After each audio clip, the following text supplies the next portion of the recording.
Hello, my name is Connor. And I'm Jason. And you're listening to the Amazed and Perplexed podcast.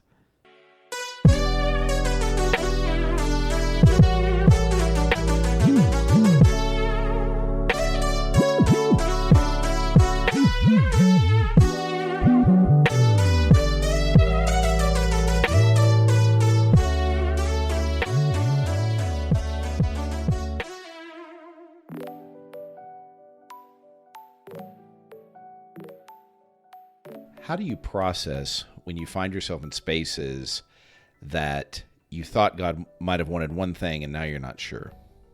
Yeah, this is a really relevant question for me because right before this, I talked for like 2 or 3 minutes. Well, much longer than that. But in my mind, it was 2 or 3 minutes of Jason started laughing when I said that. Talking about this situation for me where I have this employment situation that a lot of times feels like just absolutely ideal for what me and my family need. And then there are certain months or, however long period of time where that is certainly not the case. And just wondering some of those times where there are hard things or where there are really, there's just a lot of conflict and a lot of unsmoothness. There's a big rough patch going.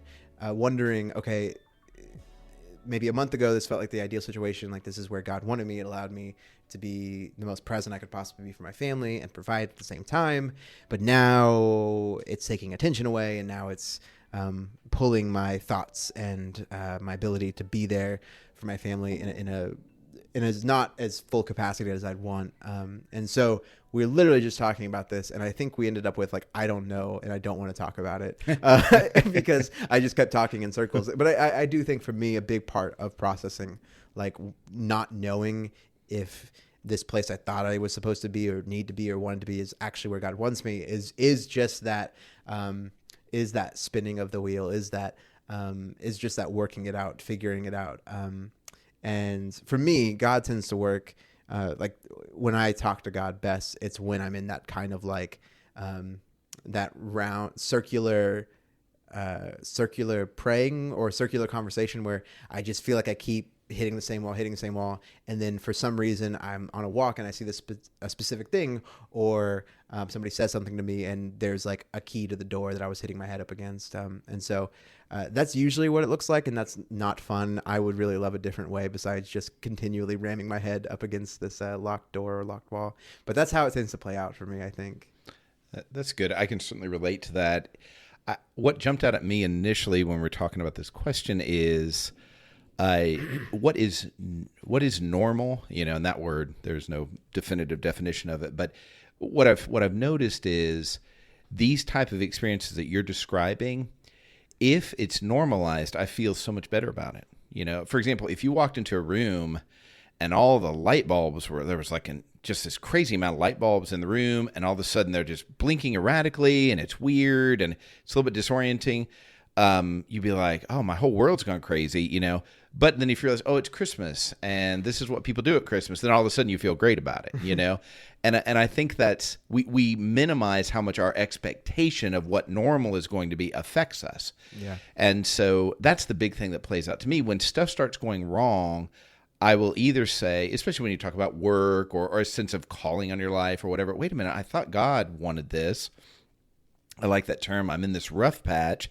Is that a signal he didn't want it? Is that a signal he did want it and wants to teach me? Is that a signal that he did want it but now wants to move me to something else?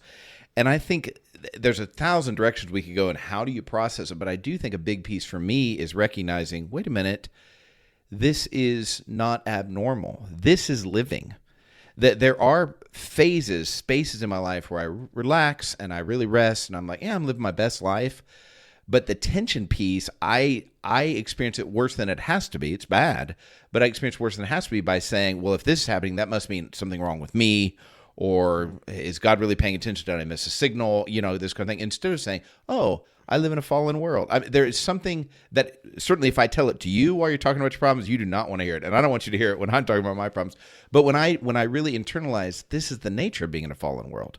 Mm-hmm. God wasn't just saying, isn't arbitrarily or academically bad that you live in a world with sin. He was saying, this sin now is going to affect you every day you're living on this earth. And when you have a respite from that, when you have a break from that, really enjoy it and cherish it. And not like a person's like, when's the other shoe going to fall? But yeah, okay, today's a good day, or this minute's a good minute, or this is a good season I'm in. But that doesn't answer the question of how do you process through it. I'm simply saying I've found a lot of relief just doing that thinking. But the key is, if Heather tells me to do it, I'm like, I ain't doing it. I ain't thinking that way, because I'm an idiot like that sometimes. But when I can take a breath and be like, wait a minute, this is normal, oddly, what it does, it helps me realize how much additional pressure I'm putting on myself. Not just that my job is hard, but there's some expectation that, this should be easy for me. If I was really good at this, it'd be easy for me. Or a better person, if they were here, it'd be easy for them. And it's like, no, I'm doing great. I'm showing up. I'm praying about it. It's not this big judgment on everything I've ever done.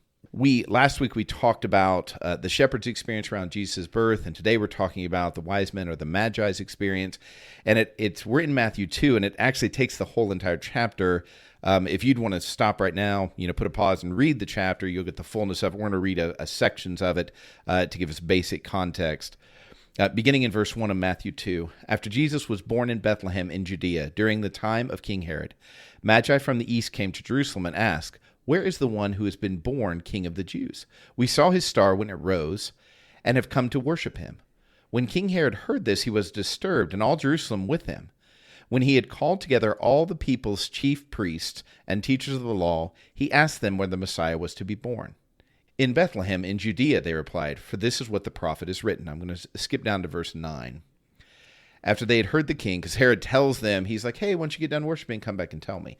After they'd heard the king, they went on their way, and the star they had seen when it rose went ahead of them until it stopped over the place where the child was. When they saw the star, they were overjoyed. On coming to the house, they saw the child with his mother Mary, and they bowed down and worshipped him. Then they opened their treasures and presented him with gifts of gold, frankincense, and myrrh. And having been warned in a dream not to go back to Herod, they returned to their country by another route. So we'll continue on for a little bit in 13. When they had gone, an angel of the Lord appeared to Joseph in a dream. Get up, he said, take the child and his mother and escape to Egypt. Stay there until I tell you, for Herod is going to search for the child to kill him. Jumping down to 16, it says, when Herod realized he had been outwitted by the Magi, he was furious, and he gave orders to kill all the boys in Bethlehem and its vicinity who were 2 years old and under, in accordance with the time he had learned from the Magi. Verse 18. After Herod died, an angel of the Lord appeared in a dream to Joseph in Egypt, and he said, get up, take the child and his mother, and go to the land of Israel, for those who were trying. Get up, take the child and his mother, and go to the land of Israel, for those who were trying to take the child's life are dead. So he got up, took the child and his mother, and went to the land of Israel. But when he heard that Archelaus was reigning in Judea in place of his father Herod, he was afraid to go there. Having been warned in a dream, he withdrew to the district of Galilee, and he went and lived in a town called Nazareth. So was fulfilled what was said through the prophets, that he would be called a Nazarene. So, lots to choose from there. What's one thing that amazes you about this experience? Yeah, so this has always been kind of funny to me, but now it's even funnier and weirder and cooler. So God keeps sending visions or an angel to Joseph to communicate something to him while he's sleeping. And I've always loved the idea that an angel, like God sends an angel to Joseph while he's sleeping and says, get up and flee to Egypt. And now maybe he's like, hey, like prepare and then leave in the morning in a few hours. But that has always been so bizarre to me. The idea that like, why didn't God just like pre-tell him, why didn't God say, hey, in a few days, you probably want to plan to head out? Like I know for me, when I had like my newborn, I would have really preferred like a good amount of notice of if I was supposed to flee the country from persecution. And so this probably was a perplexing thing for me for a long time. But what's amazing to me about this right now is this just leans further into the moment by moment nature of living in the kingdom that we talked about before we read the passage. You can see, like you said, just Joseph and Mary just reacting and living and just trusting moment to moment. And there's a certain aspect of it like that they can't do it any way else. And there's a beauty to that. And it's amazing to me because like I said, I would want the notice. But also, if I knew that I was going to have to flee religious persecution because my newborn life was in danger and my family's life was in danger, I can imagine what I would go through. I'd probably try to figure, okay, well, maybe not Egypt. What if I go down to X, Y, or Z? What if we flee this way or that way? What if I go to this town or that town? And so what is amazing to me now is how I think what God is doing here is he is giving Mary and Joseph exactly what they need when they need it, knowing that they already have such a massive burden on them that they don't also need the burden of figuring out their they don't need the burden of extensive planning. Maybe that's not exactly how I want to phrase it, but that's kind of the gist. Mm-hmm. Yeah, I think that's really good. It's fascinating to me, and I'm going to go ahead and say the amazing part for me because it ties into this. And this probably is a perplexing piece, but what about these dreams were enough? Because I have dreams. I remember quite a few of my dreams. My wife and I love to wake up and be like, oh, it's almost like reporting in, hey, it's like you do from mission field. You come back like, I got to tell you this, kind of thing. Mm-hmm. But it's like, hey, do you remember a dream? And we kind of process it a little bit, and big thing in there. But there's never a time that I'm like, and that means I need to pack everything up and let's go. You know what I mean? So one could say, well, that's because God doesn't need that from you. You're doing what God needs you to do, at least until he tells you different. And that's usually how I live. But that dynamic, the other question I have, and this is a perplexing piece to me about this particular thing, is that idea of, is it because I'm not listening? Like, did they hear because they listened? Or did they listen because their experiences were much different than mine? I can honestly say I've never experienced an angel. I have had dreams. I have had sometimes compelling dreams in the sense they felt very visceral in this kind of thing, but never enough to think God spoke to me. But is that in correlation with with my doubt? You know what I mean? Do I just not believe in a way? I have been taught all my life that the miraculous things that happen in the Bible do not happen. Not all my life, but in my first formative years, I was told that. And so it's like, well, I recognize that the people that were just close to Jesus watched Jesus walk around them, watched him do miracles, and didn't take in the Holy Spirit. Mm-hmm. So am I still doing that? The part that amazes me, though, is the second person, the person that didn't have the dream. In this case, it's Mary. Oh, yeah. That's but it's like, can you imagine Hannah wakes you up and like, we got to go. And you're like, where are we going? They're like, yeah, just pack one suitcase. We got to go. They're going to kill all the kids here.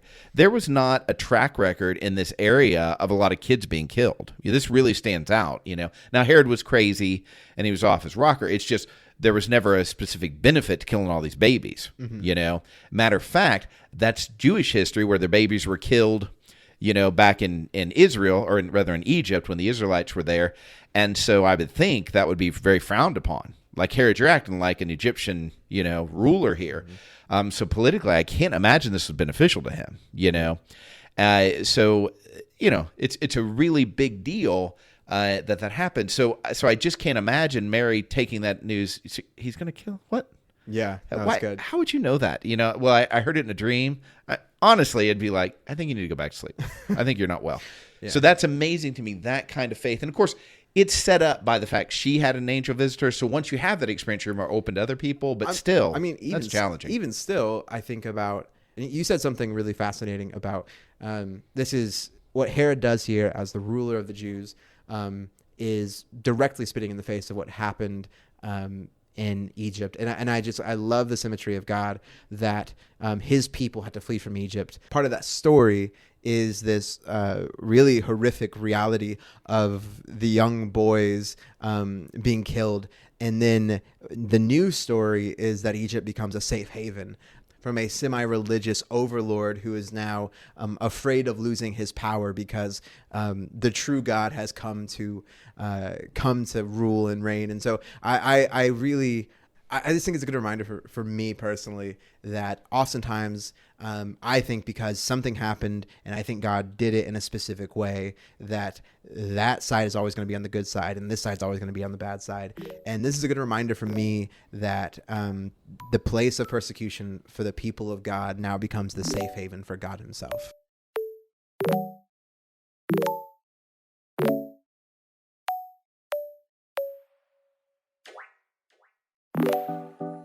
I think that is fantastic. And I vaguely I had that in my mind, but when you said it, I'm like, that is exactly right. And I don't know of a clearer example where God says, we do almost everything by precedent.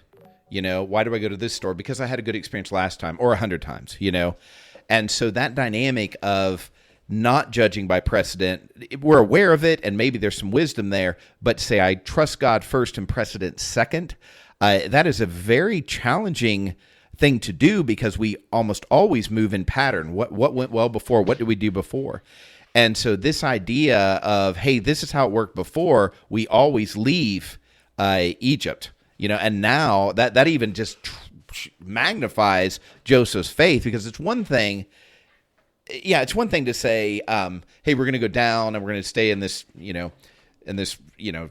cave, basically this stable area, that we're going to do. That's jolting enough because you're still in your culture, you're still in your language, you're still in your country, and it's quite another thing to say, hey, we're going to a foreign country, one that our forefathers fled in terror.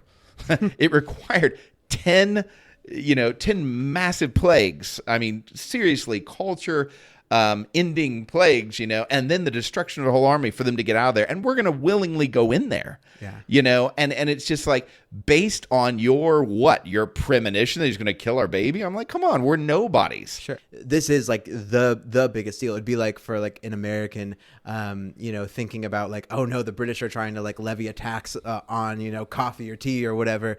There's this, we have to remind ourselves that this would have been just at the absolute forefront of any Jewish mind at the time, thinking about Egypt. Like, they would have had contemporary thoughts about this place. Right, because they did business. And that sure, kind of but this is foundational. And especially you go, oh man, I have to flee persecution, and I'm going to flee to the place where my people fled. That faith to do that is so much bigger than even we give Joseph and Mary credit for. And just accepting, like you said, not relying on the precedents, but just accepting where God seems to be leading them, even when all their prior experiences and beliefs might tell them that's not the case. Before we move on to perplexing, I just think it's always just been so beautiful to me, the nature of what Jesus goes through in his first, couple years of life. We talked about last week, born to teenage parents in this really horrific, hard situation, awkward situation. And then he becomes a refugee, basically, fleeing from his people, and just the imagery of a king fleeing from his people to one day return is just so it's so beautiful to me to think about. Like, from the very beginning, there was this choice that was being made by his people for Barabbas. Like, the cries of Barabbas 30 some odd years later are echoing through the past to this moment.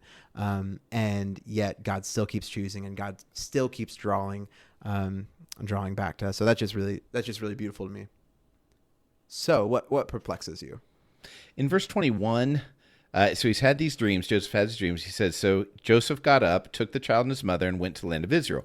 But when he heard that 𝐼𝐸, is that how you say that? 𝐼𝐸? I have no idea. We're going to go with whatever you say. No, it's Christmas season, so 𝐼𝐸. 𝐼𝐸. So when he heard that fella that was not funny, was reigning, and this is how you've got me now. I'm a captive audience. Anyway, but when he heard that this gentleman was reigning in Judea in place of his father Herod, he was afraid to go there.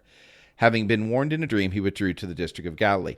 And I think it's fascinating how usually we say fear, if you're feeling fear, check yourself, which I think is 100% right, and don't let that be your full motivation. And it's fair to say it wasn't. He was afraid, and I think it's interesting they report his fear, because all they had to say was, having been warned in a dream, he withdrew to the district of Galilee. But the mentioning of his fear here is fascinating to me, that he was afraid of this guy, one of Herod's sons, I guess. And so it's that dynamic of the human emotion and what is peace, and how do you read God's will? Because that's really what I'm after, and I'm always after it. I'm like, there is peace involved. When I don't feel peace with something, I need to pay attention. I've heard people say, if you don't feel peace, don't do it. But then there are things that I've not felt peace with, checked in with myself, and I'm like, oh, that's because I'm not trusting God. I need to do it. And so it's just always a perplexing dynamic of trying to determine, where does my emotion fit with God's leading, and I'm super grateful for Joseph's sake that there was a follow-up warning. There's a follow-up dream to withdraw into this district of Galilee, because I know Joseph isn't tracking, it says in this obscure passage by one of the minor prophets that, or by some prophet that he's going to be called a Nazarene. I know he's not thinking that. I just can't imagine that's true for him. So he's really been driven along. But how do I apply this, which is almost always what perplexes me, is I love watching them do this. I do not want to be in this place. You know what I mean? Because, and this is the only place I think it really touches on, it acknowledges in the middle of all this, he's still afraid. And I think I'm grateful that it's there. And then also I'm like, okay, what if he had been afraid and not had the follow-up dream? Yeah. Was the fear enough to make? Because it would have been the right decision, but he wouldn't have the dream, Well, so it's interesting to me. Even I think about, like, there's a part here that's so helpful, and this was in my amazement, of the simplicity of just accepting what God is telling you and going with it and living moment to moment. But even realizing in that, like, okay, they escape. There's not a direct order or advice from the angel of how you're going to get to Egypt and what you're going to do when you get there. And this isn't like work from home culture. Like, this is like how you're going to support yourself in a foreign country. Right. And then now coming back and you're just like, it's so crazy to me that in this story, there's kind of like this, there's kind of like this thing where it's like, this couple, they left their hometown, they went to like the really cool city, they went to the place where it's like, one of the places it's supposed to be happening, it's where all the progress is, one of the big cities, and then they go off into a foreign country, and now they kind of like meekly afraid limp home to their podunk backwater town. And on the one hand, you just go we're like, wow, this is such incredible faith from Mary and Joseph, but you wonder at the end of this, them going like, what in the world, like, was all of that about? What was that for? Why is this? Why did this have to happen? Why did we have to come back to this place? Why did we, like, I wonder so much, like, what their inner monologue was like in these moments, and I do think it's helpful to know that he was afraid, that it wasn't this smooth, easy process where, like, for me, if it was my my processing through what God wants for me and how he wants me to do it, if he wants and when, there would be a very easy temptation if we didn't have this piece of it to go, well, I just got to take exactly what God gives me and and only make decisions based on like clear, slightly supernatural signs from God. But this part reminds me, okay, no, Joseph is obviously a man of God. And so there's a part of this story of following God that recognizes, okay, Joseph was chosen to be the father of the Son of God, and Joseph was chosen to be the father of the Son of God, and God is using not just him as a placeholder. God's not using him as just as any old guy who could be there for Mary. God is specifically using Joseph because he has emotions and senses and past history that will help him be who he needs to be. And I think that's a really important reminder for me in all these stories. It's so easy to make Mary or Joseph like these placeholder people, but like God specifically chose them for a reason. And so even this fear and him able to make a rational decision based on this fear, this is part of why God chose Joseph and Mary. Yeah, and that's really been useful to me in my roles, because I often think, wouldn't a better leader do better than I'm doing? Sometimes even, man, Heather deserves a better husband, or my kids deserve a better father. But to recognize God can do anything, and he led me here. I'm this person, And in jobs, you may be this person for a minute, a day, 20 years, But specifically in my role as dad and husband, I'm like, you know what? I'm that guy. So if he put me here, he can get this done through me. And yeah, I really appreciate that he chose. And what I mean by that is not just self-esteem boost. It's that idea of recognizing he didn't cause random children to be born to me. He caused my children to be born to me, And I think that's really important to remind ourselves that he's going to use every bit of it. And we have to go back to that dynamic that we've touched on many times, is God is not afraid of our sin. We're afraid of our sin, and we were taught to be super afraid of our sin. But God's not afraid of our mistakes and our weaknesses. He says, I will work through your weaknesses with my greatest strength. And so to remind ourselves that, I think, is really, really important. Yeah. So how's this hit you? What perplexes you? Yeah, I think the thing for me, and I don't think there'll ever be an answer, but I really, like, I get some of the symmetry, and I see, I want God to supernaturally protect the children in Bethlehem. And this is always the case for people, evil acts of people or acts of nature. I can give you the reasons, I can give you the philosophical reasons and theological reasons, but deep down in my heart, there's still always that ache of, but why not? Like, why does this have to be part of the story? So I would feel like, for me, like, even now, even though I feel that emotion, I want to give the theological and philosophical reasons that I've always heard, and for the most part believe, but honestly, like, for the actual horrific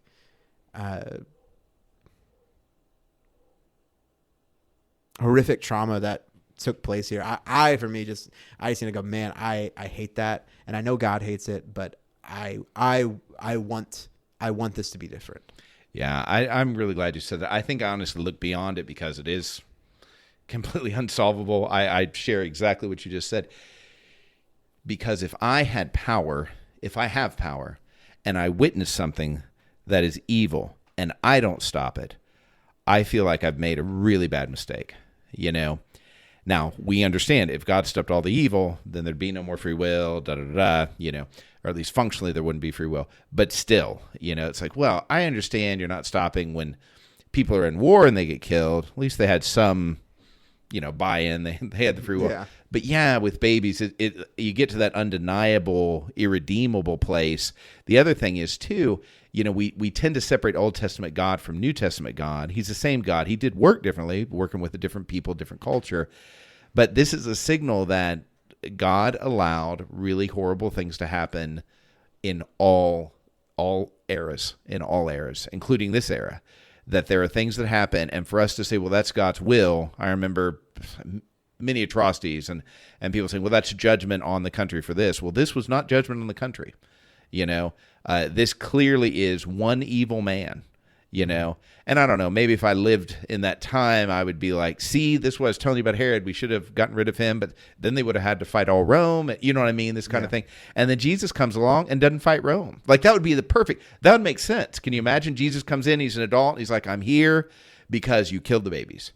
And we'd be like, yes, a story you can get behind. You know what I mean? And don't get me wrong. I love the gospel story. But he comes in with a sword. You missed one. And then that's when he judges. Yes, we're writing that movie. You missed one. Yeah, that'd be perfect. Well, it's like Moses shows back up. He's like, you missed one. And then, you know, he leads to the destruction.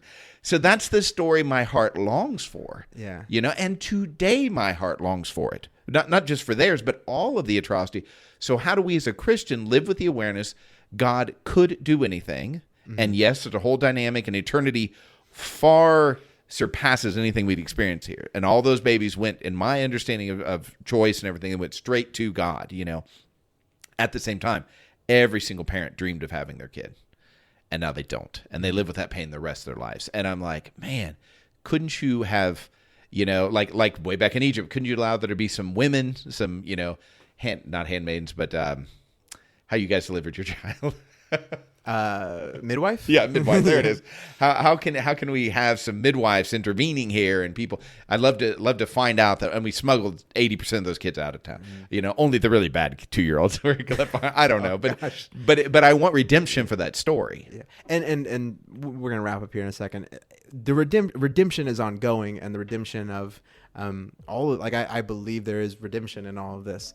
But just because there's redemption in a story, it doesn't mean that there wasn't evil that took place. Mm-hmm. And for far too long, people in the church wanted to say, whether it be trauma or something evil the church did, well, God's going to redeem it, and just want to sweep it under the table, and that's not of God.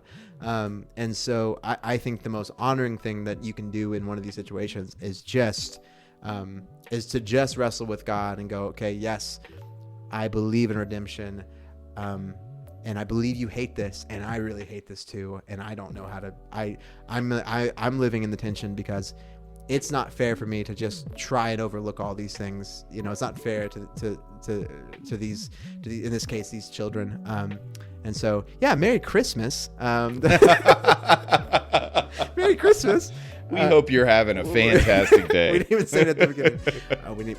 Yeah, so these were our Christmas episodes, and we do one.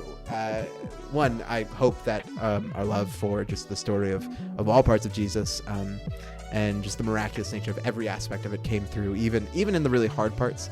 God is not trying to sell us an easy, safe version of what this is all about. This is hard and it's real, and yet it's good and it's redeeming, and ultimately it's what our hearts always long for.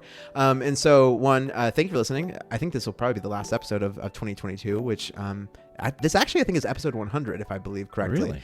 Maybe it's 99. I'm not sure, but so close. But we'll pick up back in the new year. We'll probably be off for a week or two, and we'll kind of have we have an idea of a series-ish sort of thing we want to try and do for the first month or two of January / into February. And so we'll be back in a week or two. And we pray your Christmas is filled with good things and healthy family dynamics.